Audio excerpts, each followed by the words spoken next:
Good morning and good morning from Santiniketan. Santiniketan ট্যুরে আমরা আজকে বেরিয়েছি কঙ্কালীতলা মায়ের মন্দির দর্শনে।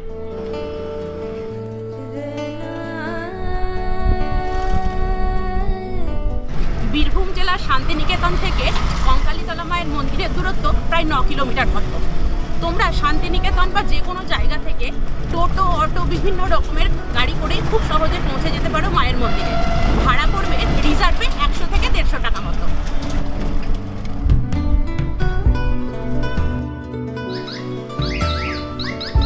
আর এখন চলে এসেছে একদম মায়ের মন্দিরের কাছাকাছি। আর একটু এগিয়ে গেলেই মায়ের মন্দির, কিন্তু তার আগে ঢোকার মুখেই এই যে দেখতে পাচ্ছ, এই হচ্ছে মন্দিরে ঢোকার মূল তোরণ বা গেট।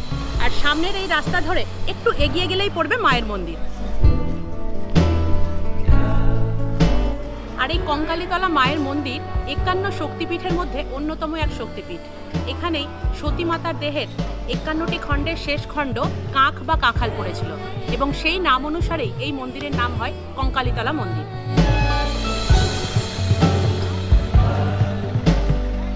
আরও একটা কথা তোমাদের বলে রাখি, তোমরা যদি টোটো করে এখানে না আসতে চাও তাহলে তোমরা বাসের মাধ্যমেও কিন্তু এখানে আসতে পারো।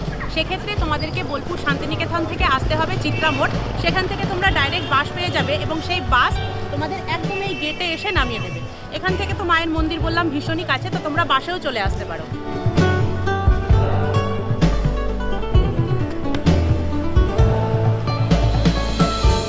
আর এই রাস্তা দিয়ে একটু এগিয়ে এসে এই যে দেখতে পাচ্ছ, এই হচ্ছে পার্কিং জোন। মানে তোমরা যারা পার্সোনাল গাড়ি নিয়ে আসবে তারা এখানে কিন্তু গাড়ি পার্ক করতে পারো। আর পার্কিং জোন পার করে রাস্তার দুই ধারে তোমরা পেয়ে যাবে পুজো সামগ্রীর দোকান। এখান থেকে তোমরা ডালা, মালা, ফল সমস্ত কিছু আলাদা আলাদাভাবেও নিতে পারো। তো চলো গিয়ে দেখি এখানে কত করে ডালা। এখানে দেখতে পাচ্ছ বিভিন্ন রকমের ডালা রয়েছে। 51 টাকা থেকে ডালা শুরু হচ্ছে। 51 টাকায় একটা ফল মিষ্টি দিয়ে ডালা, তারপরে 101 টাকারও ডালা রয়েছে, 151 টাকারও ডালা রয়েছে। আর এই যে মালাগুলো দেখতে পাচ্ছ, এই মালাগুলো তোমাদেরকে নিতে চাইলে আলাদাভাবে নিতে হবে। 108টা ফুল দিয়ে 50 টাকা করে দাম।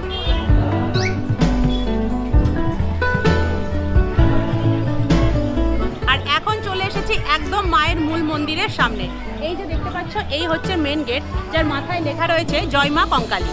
আর এখান থেকেই মন্দির চত্বর শুরু।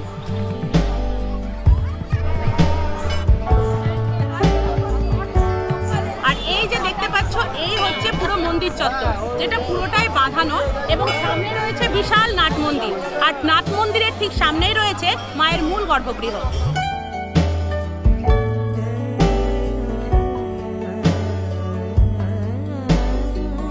এই যে দেখতে পাচ্ছ, এই হচ্ছে মায়ের মূল মন্দির। সামনের দিকটা হচ্ছে নাট মন্দির, এবং এই 2 চূড়া বিশিষ্ট মন্দিরটি হচ্ছে মায়ের মূল গর্ভগৃহ। এবং এই নাট মন্দিরের মাথায় দেখো সতী মাতার দেহের যে 51টি খণ্ড, সেই খণ্ডের কি নাম এবং সেগুলি কোথায় কোথায় পড়েছিল, যেগুলি শক্তিপীঠ হয়েছে, সেগুলো কিন্তু ছবি এঁকে খুব সুন্দরভাবে বর্ণনা করা হয়েছে।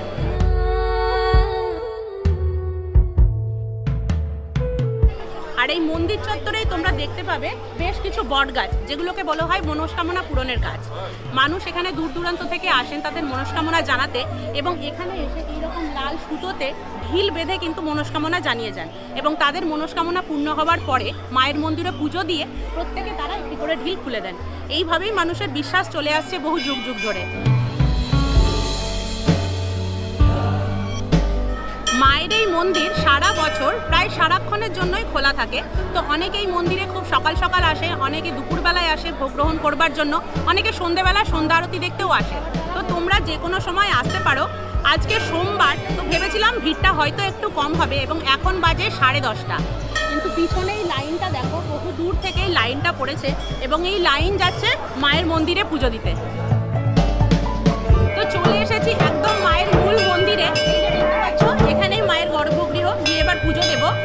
মায়ের গর্ভগৃহে এখানে কোনো মাটির বা পাথর দিয়ে মূর্তি করা নেই। এখানে মায়ের একটি ছবির ওপরেই কিন্তু পুজো করা হয়, এবং সেই ছবির নিচে রয়েছে মায়ের পাদুকা এবং ঘট। এই পাদুকা এবং ঘটেই কিন্তু প্রত্যেক দিন নিত্য পুজো হয়ে আসে। তো চলো গিয়ে মায়ের দর্শন করি।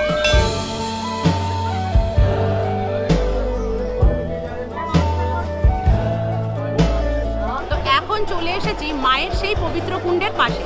এই যে দেখতে পাচ্ছ, এই হচ্ছে সেই কুণ্ড। এবং এই কুণ্ডের জল ভীষণই পবিত্র, এতটাই পবিত্র যে এখানে কেউ পা ধোয়া বা স্নান করা কিছুই করেন না, শুধু মায়ের আশীর্বাদ নেওয়ার জন্য এর জলটা মাথায় নেন। এবং দেখতেই পাচ্ছ দর্শনার্থীরা এখানে কিন্তু পুজো দিচ্ছেন এবং মনে করা হয় এই পবিত্র কুণ্ডের ভেতরেই প্রস্তরীভূত অবস্থায় রয়েছে মায়ের কাঁপ বা কাঁখাল।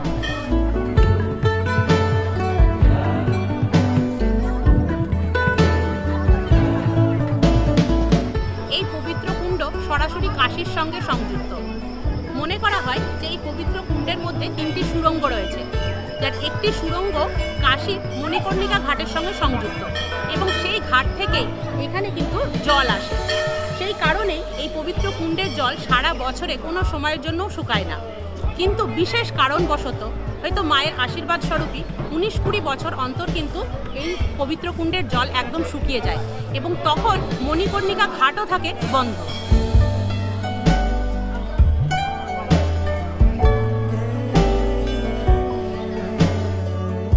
দেখতেই পাচ্ছ এখানে ভক্তরা এসে কিভাবে এই পবিত্র কুণ্ডের জল মাথায় নিচ্ছে, মানুষের আবেগ জড়িয়ে রয়েছে এখানে।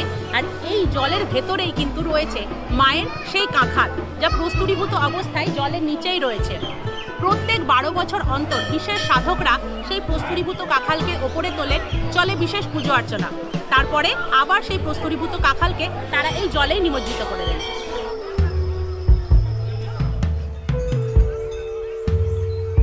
আর এই পবিত্র কুণ্ডের পাশেও দেখতে পাচ্ছ রয়েছে একটি মনস্কামনা পূরণের গাছ। এখানেও দেখো কত ভক্তরা এসে ঢিল বেঁধে তাদের মনস্কামনার কথা মাকে জানিয়ে গেছেন।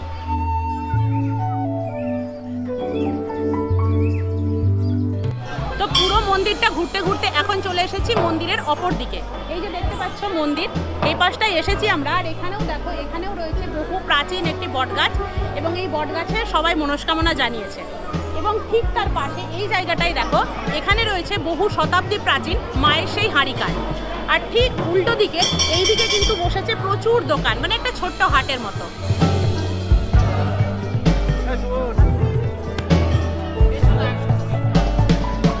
আর কঙ্কালীতলা মায়ের এই মন্দিরে চলে বিশেষ ভোগ প্রসাদের ব্যবস্থা, মানে এখানে এসে চাইলে সাধারণ মানুষ কিন্তু মায়ের ভোগ গ্রহণ করতে পারে। তো আমরা এখন যাব মায়ের ভোগ মন্দিরে। এই যে দূরে দেখতে পাচ্ছ, এই হচ্ছে মায়ের ভোগ মন্দির। এসো।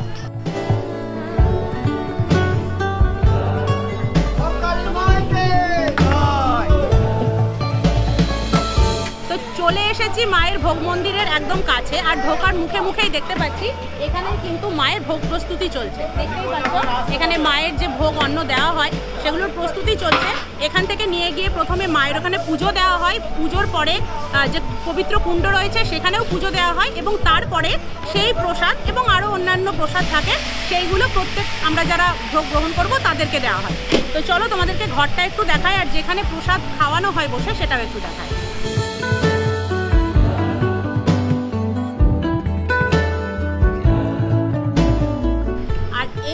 মায়ের সেই ভোগ মন্দির। এই ভোগ মন্দিরে ঢোকার আগে এখানে একটা নাম্বার আছে দেখতে পাচ্ছ, সেই নাম্বারটাই তোমরা যদি কন্ট্যাক্ট করে বলে দাও তাহলে আগে থেকে ভোগের ব্যবস্থা তোমাদের হয়ে যায়।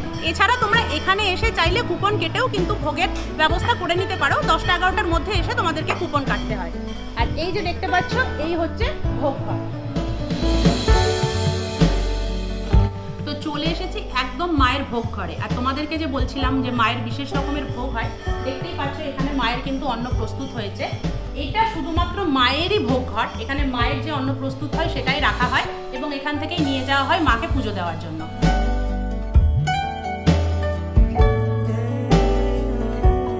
আর এই যে দেখতে পাচ্ছ এই পুরো বাঁধানো চত্বর, এই পুরোটা জুড়েই কিন্তু বসে ভোগ প্রসাদ পরিবেশন করা হয়।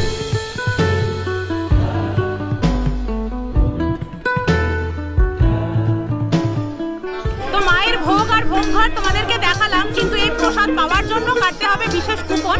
তো দেখতেই পাচ্ছ এখানে পাওয়া যাচ্ছে সেই কুপন, আমরা এবার সেই কুপন কেটে নেব। তো এই হচ্ছে মায়ের ভোগের সেই কুপন এবং এই কুপনের দক্ষিণা মূল্য হচ্ছে 60 টাকা করে। সময়সীমা 12:30 থেকে 2:30-এর মধ্যে কিন্তু এখানে ভোগ প্রসাদ পরিবেশন করা হয়। তো পুরোটাই তো আস্তে আস্তে তোমাদের ঘুরে দেখাচ্ছি। আর এবার এই শক্তিপীঠের ইতিহাসটা তোমাদের একটু বলি। পার্বতীর পিতা মহারাজ দক্ষ এক বিশেষ যজ্ঞের আয়োজন করেছিলেন, সে কথা আমরা সবাই জানি। এবং সেই যজ্ঞে সমস্ত দেবদেবীদেরকেই আহ্বান করা হয়েছিল, শুধুমাত্র মহাদেব এবং পার্বতীকে ছাড়া। পার্বতী পিতার এই আচরণে অভিমানী হন এবং পিতার কাছে আসেন জানতে চাওয়ার জন্য।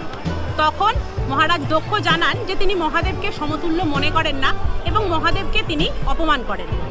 স্বামীর এই অপমান সহ্য করতে না পেরে পার্বতী সেই যজ্ঞকুণ্ডের মধ্যেই ঝাঁপ দেন এবং তিনি মৃত্যুবরণ করেন। মহাদেবের কানে যখন সেই খবর যায়, তখন তিনি এসে মাতা পার্বতীর সেই দেহ নিয়ে শুরু করেন তাণ্ডব লীলা।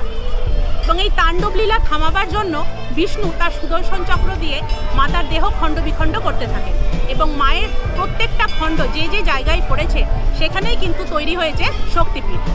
এখানেও কিন্তু মায়ের শেষ দেহখণ্ড কাক বা কাঁঠাল পড়েছিল, সেই জন্যই এই জায়গার নাম হয়ে যায় কঙ্কালীতলা, যাকে কিন্তু চেনা যায় কোটিতীর্থ নামে। এই যে দেখতে পাচ্ছ, এই হচ্ছে মায়ের পবিত্র সেই কুণ্ড এবং এই কুণ্ডের পাশেই এখানে রয়েছে ছোট্ট একটি মন্দির এবং এই মন্দিরে দেখো বেদি এবং বেদির উপর রয়েছে বহু পুরনো বিশাল বড় একটি ঘট। এই ঘট হচ্ছে আদি ঘট, যখন মায়ের এই মন্দির শুরু হয়েছিল ঠিক তখন থেকেই কিন্তু এই ঘরটি এখানে রয়েছে। আর এই হচ্ছে আদি ঘটের সেই মন্দির এবং এই মন্দিরের ঠিক সামনে এই যে জায়গাটা দেখতে পাচ্ছ, এই হচ্ছে যজ্ঞকুণ্ড। মানে বিশেষ বিশেষ পুজোতে কিন্তু এখানেই সম্ভবত যজ্ঞগুলো হয়।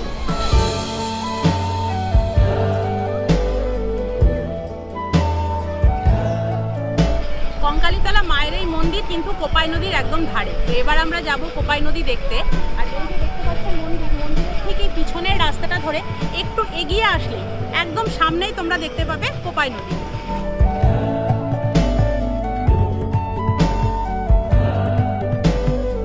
তো দেখতেই পাচ্ছ, এই হচ্ছে সেই কোপাই নদী আর সামনে রয়েছে কিন্তু বেশ সুন্দর বাঁধানোর একটা ঘাট।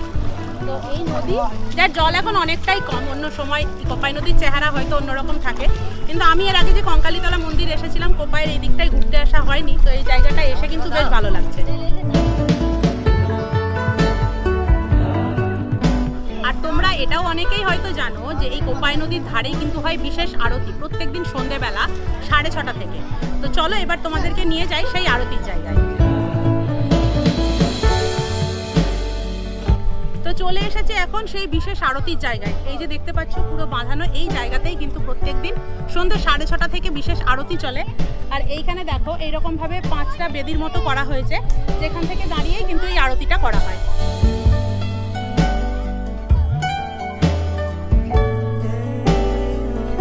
আর যে বিশেষ আরতির ঘাট তোমরা দেখলে, তার সামনে দিয়েও চলে যাচ্ছে একটি রাস্তা এবং এই রাস্তার এই ধারে দেখো এখানে তোমরা দেখতে পাবে প্রচুর সমাধি। এইখানে এসে যে সমস্ত সাধকরা সাধনা লাভ করেছেন বা তন্ত্র সাধনায় সিদ্ধি লাভ করেছেন, তাদের সমাধি কিন্তু এখানে রাখা হয়েছে।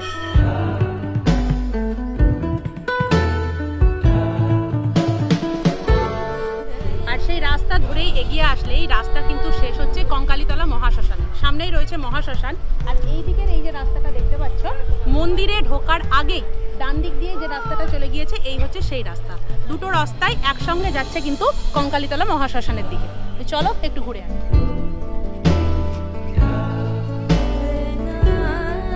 তো এই যে দেখতে পাচ্ছ, এই হচ্ছে কঙ্কালীতলার মহাশ্মশান, যেখানে সব মানুষের শেষ আশ্রয়স্থল বলতে পারো। তো এখানে এসে এই জায়গাটাতেও একটু প্রণাম করে গেলাম। আর এই মহাশ্মশান আসার রাস্তার দুধারেও দেখতে পাচ্ছি কিন্তু এখানেও রয়েছে বহু সাধকদের সমাধিস্থল। তো ঘুরতে ঘুরতে চলে এসেছি আবার মন্দিরের সামনের দিকে, মানে পার্কিং জোন এরিয়াতে। এই সেই পার্কিং জোন এরিয়া, এখানেই আমরা করব কাঞ্চীশ্বর মহাদেব দর্শন। তো দেখতেই পাচ্ছ এই যে মন্দির, এই হচ্ছে কাঞ্চীশ্বর মহাদেবের মন্দির। তো চলো দর্শন করে আসি।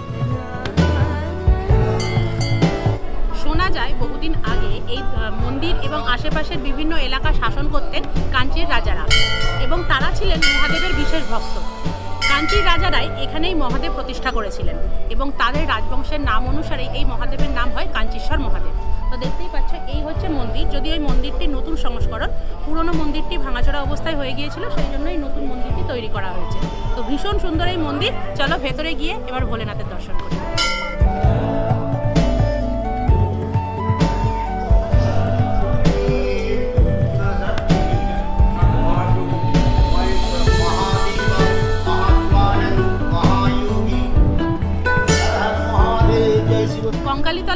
দর্শন করতে এসে যদি আমরা রুরু ভৈরবের দর্শন না করি তাহলে এই পুরো ঘোরাটাই সম্পূর্ণ হয় না। তো এবার আমরা যাব রুরু ভৈরবের দর্শন করতে। তো এই যে দেখতে পাচ্ছ এই হচ্ছে সেই মন্দির এবং এই মন্দিরের মাথাতেই লেখা রয়েছে রুরু ভৈরবনাথ মন্দির। এবার তোমাদেরকে বলি রুরু ভৈরবনাথ কে ছিলেন। তিনি মহাদেবেরই একটি রূপ। মহাদেব সতীর মৃত্যুর পর যখন তার দেহ নিয়ে তাণ্ডবলীলা করছিলেন, তারপরে যখন তার চৈতন্য আসে যে তিনি কি করছেন, তখন তিনি পাথর হয়ে এই জায়গাতেই অবতীর্ণ হন এবং তখন থেকেই এই রুরু ভৈরবনাথের মন্দির এখানে প্রতিষ্ঠা করা হয় এবং পুজো হয়ে আসছে।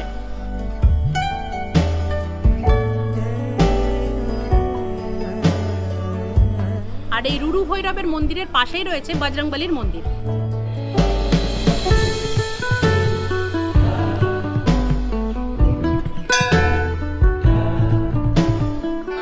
আর তোমরা যারা এখানে মায়ের মন্দিরে পুজো দিয়ে ভোগ প্রসাদ গ্রহণ করবে না বা তোমরা ভোর ভোর এসে পুজো দিবে, তারা এখানে জলখাবারের মতো বা এমনি স্ন্যাক্সের মতো কিন্তু বেশ কিছু দোকান দেখতে পাবে। এখানে পরপর কতগুলো দোকান রয়েছে, এখান থেকে তোমরা মোটামুটি টিফিন করে নিতে পারো। তো তোমাদেরকে পুরো মন্দির চত্বরটাই ঘুরে দেখালাম, আর তোমাদেরকেও বলবো হাতে একটু সময় নিয়ে এইভাবে পুরো মন্দিরের আশেপাশেটা ঘুরে দেখতে পারো।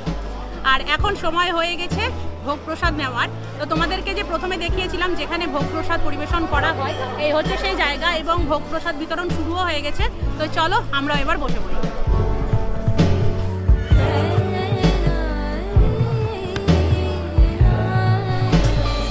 তো আমরাও বসে পড়েছি প্রসাদ নিতে।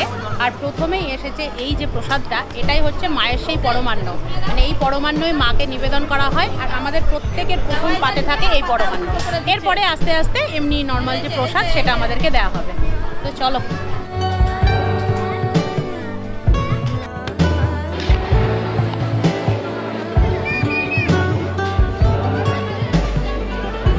আর বাকি প্রসাদের মধ্যে থাকে সাদা ভাত, ডাল, দু রকমের সবজি, চাটনি এবং পায়েস।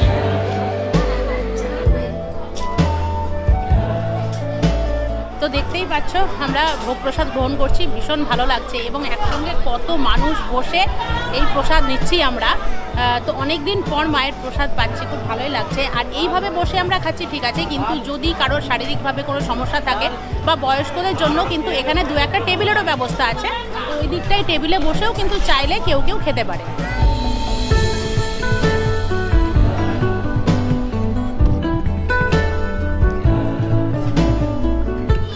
হয়ে গেল আমাদের কঙ্কালীতলা মায়ের মন্দির দর্শন। খুব ভালো করে মন্দিরটা ঘুরলাম এবং মায়ের দর্শনও খুব ভালো করেই করলাম। আশা করি তোমাদেরকেও মায়ের দর্শন ভালোভাবে করাতে পেরেছি এবং পুরোটা ডিটেলসে ঘুরে দেখাতে পেরেছি। কেমন লাগলো তোমাদের আজকের ভিডিও অবশ্যই কমেন্ট করে জানিও। যদি ভালো লাগে লাইক করো আর প্রচুর পরিমাণে শেয়ার করো, যাতে যারা এখানে আসতে পারেনি তারা দেখার সুযোগ পায়। আর তোমাদেরকে বলবো তোমরা এইভাবে মায়ের মন্দির দর্শন করে যাও। চলো, তোমাদের সঙ্গে দেখা হচ্ছে খুব তাড়াতাড়ি আবার নতুন কোনো ভিডিওতে। ততক্ষণের জন্য সবাই খুব ভালো থেকো, সুস্থ থেকো, আনন্দে থেকো, আমার পাশে থেকো আর অবশ্যই শখে থেকো। আজকের মতো টাটা।